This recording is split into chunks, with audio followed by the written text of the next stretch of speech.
Earlier this week, Mesa County Commissioners proclaimed the month of July Smart Irrigation Month.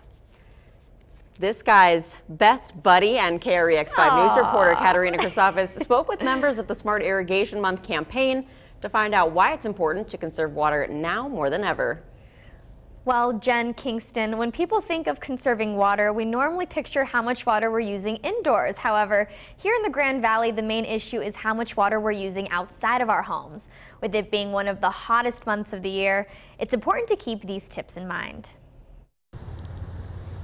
With extreme heat nearing all-time highs, water levels on the western slope are at an all-time low. Because we're pulling from sources that we've never historically used before, just because our primary sources are not producing the water that we need in order to meet the demands that we have here in the Grand Valley. It's a complex issue with a simple solution. We're using July as a platform to educate people for whole year-round smart irrigating. And with our drought being this severe, this year, in June of 2018, our customers used 19.5 million gallons more than they used in June of 2017.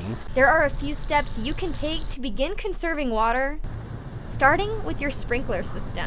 A smart controller is only as smart as the operator, and so if you're not turning the smart controller off when it's raining or when the wind is blowing, then you're wasting our valuable resources. Another thing to keep in mind is that it's not always about how much water you're using, but the times of days that you're watering those plants. So if you plan on watering in the middle of the day, chances are you'll be using a lot more water than you anticipated.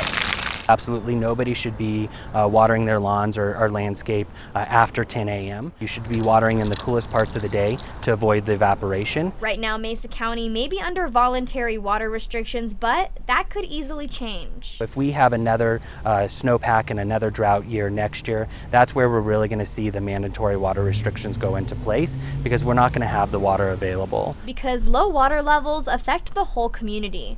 So seeing change takes a community effort. What'd you think of that, Kingston? Did you like that story? No comment. All right. Well, additional smart irrigation tips can be found online. We'll leave that link for you on our web channel, westernslopenow.com. First on the Western Slope, I'm Katerina Chrysopoulos. This is Kingston, KREX5 News.